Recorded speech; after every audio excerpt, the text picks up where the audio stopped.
6 months ago, I swapped the hum of fluorescent-lit courtrooms for the rustle of pine needles underfoot, trading legal briefs for a quiet life on 10 acres of forest just outside Spokane, Washington, a little slice of peace I'd earned after a decade chasing leads as an investigator for the DA's office. My name's Jack Harper, and I thought I'd left the chaos behind when I started my own security business, setting up cameras and advising folks on how to keep their homes safe. Less stress, more trees, no more staring down shady characters in interrogation rooms so I thought, until my neighbor, Karen Walsh, decided my backyard was her battleground. It all started on a crisp October afternoon, the kind where the sunlight hits the evergreens just right, turning the bark golden. I was hauling lumber for a small deck I was building by the creek that runs through my property. Nothing fancy, just a spot to sit, maybe teach a few archery classes down the line, traditional longbow stuff, therapeutic, you know? I heard boots crunching leaves behind me. Not the soft tread of a deer, but the deliberate steps of someone who didn't belong.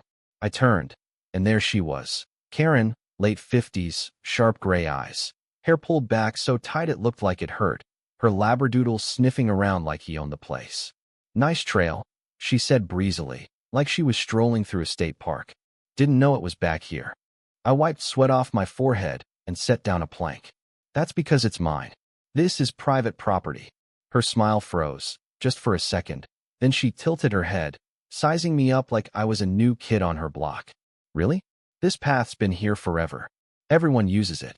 I pulled out my phone, opened the deed I'd triple-checked before buying the place. "Not anymore. I own every inch of this land. Clean title, no HOA, no easements." "You're trespassing."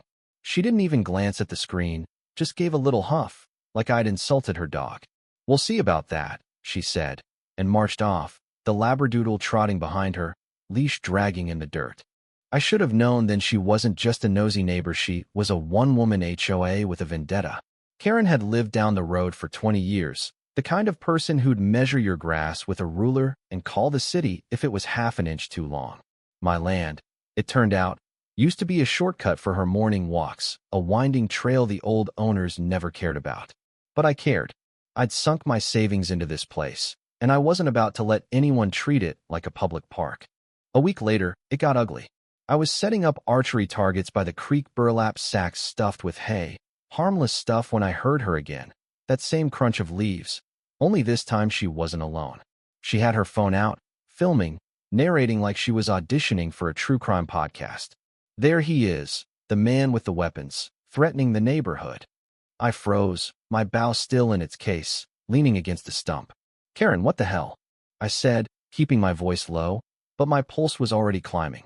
She ignored me, pressed the phone to her ear, and dialed 911, her voice shaking just enough to sell it. "Yes, I'm reporting a man in the woods, armed and dangerous. He's threatening me. Please hurry."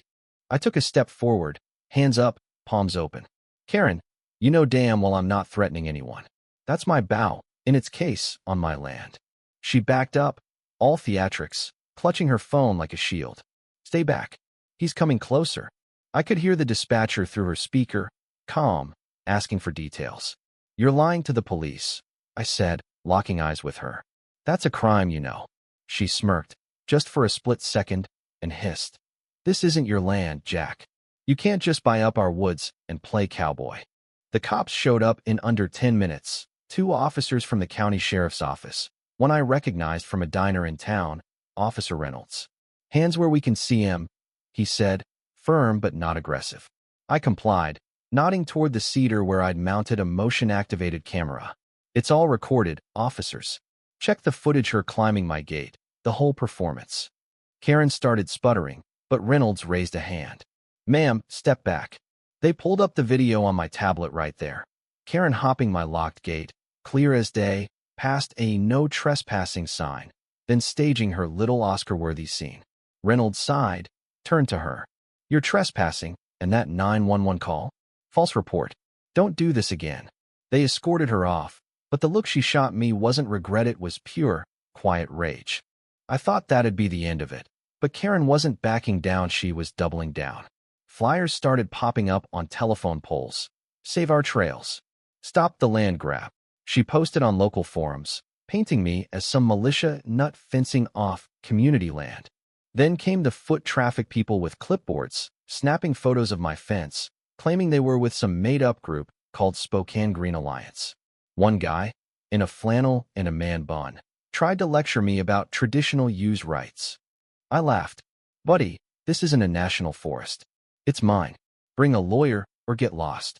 He slunk off, but not before snapping a picture of my mailbox like it was evidence for The Hague. Then things got weirder. One morning, I found a stack of rocks in my driveway, arranged in a perfect spiral, like some eco-art nonsense. Another day, a note in my mailbox, printed on recycled paper. Greed kills forests. Trust keeps them alive. Creepy, but not enough to rattle me until Karen showed up with her book club. Picture this: a dozen women, yoga mats under their arms, sipping kombucha, parading along my fence like they were on a guided tour of Yellowstone. Karen led the pack, smiling like a pageant queen. "Just enjoying the view," she called out, all sugar and venom. I stepped off my porch, arms crossed. "You're not invited, Karen. This isn't a petting zoo." She didn't flinch. "We're not crossing your precious line, Jack. No law against looking." I leaned in, loud enough for her posse to hear. "I filed my boundaries with the county. One toe over that fence, and the cops won't be so friendly." She just smirked and led her group away, muttering about toxic energy. By now, I was done playing defense. I tried reasoning, tried ignoring her, but Karen was building a narrative, and I was the villain. So I upped my game: more cameras, brighter motion lights, and a call to my old buddy Mike, a civil lawyer who'd cut his teeth in the DA's office with me. "This isn't a neighbor, Jack," he said after I sent him the footage. "This is a campaign. You don't sue her. She's going to keep coming until you're the bad guy in every coffee shop in Spokane." The breaking point came on a Saturday, blue sky, ribs on the smoker, my old army buddies over for a barbecue, first time I'd hosted since moving in. We were laughing, beers in hand, when Karen's voice sliced through the music like a knife. "This is what they're doing to our land." She stormed out of the trees, leading a mob, maybe 10 people, green shirts screaming, "Reclaim our woods." One guy had a bullhorn, another was live streaming. They weren't just trespassing, they were invading, stomping across my lawn, ripping up my archery targets. I set down my drink. "Get off my land," I said, voice like steel. Karen marched right up, eyes blazing. "This isn't your land, it's ours, and we're taking it back." Before I could respond, one of her goons lit a match and torched a target. That was it. My buddy Tom stepped in, grabbing the guy's arm. "Drop it, pyro." Someone shoved Tom, and it was on, fists flying, a camera tripod swinging at my head. I ducked, caught another guy's wrist as he grabbed for my GoPro, and sent him sprawling into a lawn chair. Karen was screaming into her phone, "They're attacking us. Send help." But my cameras caught it all: her crew starting the fight, us defending ourselves. The cops rolled up, watched the footage, and cuffed 2 of her loudest lackeys. Karen got hauled off for another false 911 call, her face a mask of wounded pride. That night, I sat with a bourbon, replaying the chaos in my head. This wasn't just about a trail Anna Maria, it was about control, about Karen's need to call the shots. I called Mike. "File it," I said. "Everything: trespassing, false reports, defamation, the works." He didn't hesitate. "We're not just winning this, Jack. We're ending it." The courtroom felt like stepping back into my old life, sterile, tense, every word a chess move. Mike laid it out like a storyteller. The deed, the cameras, Karen's lies, her mob. The jury watched her 911 call, her fake tears, then the footage of her climbing my gate, smirking as she spun her tale. Karen's lawyer tried to spin some nonsense about community trails, but Mike tore it apart. "My client's not the threat," he told the jury, voice steady. "He's the guy who had to fight to keep what's his." Karen took the stand, and it was almost sad. Her voice cracked. Her excuses fell apart under Mike's cross-examination. "You called him armed," Mike said, calm as a blade. "Did you see a gun?" She stammered. "No, but did he threaten you?" I thought. The footage played again, and the jury's faces said it all. They deliberated for an hour. Verdict: Karen owed me $120,000, plus 50 days of suspended jail time and 150 hours of community service. She didn't cry, didn't yell, just sat there, deflated, like a balloon someone forgot to tie off. I walked out feeling not victorious, but free. A month later, a new fence went up steel, 8 feet tall, with a sign that read, "Private property. Protected by law, not neighbors." Karen's house hit the market the next week, sold in a blink.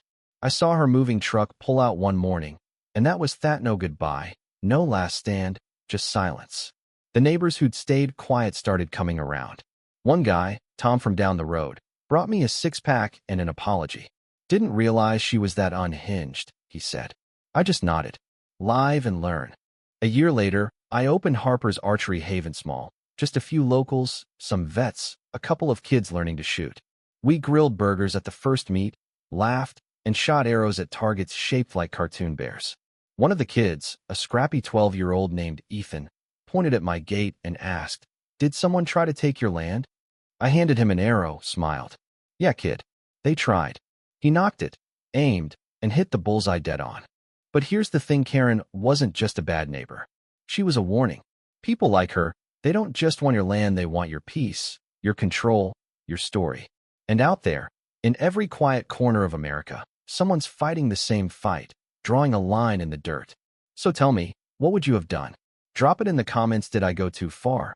Or was Karen the one who crossed the line? Hit that like button if you've got a story like this, and subscribe for more real-life tales from the edge of the woods.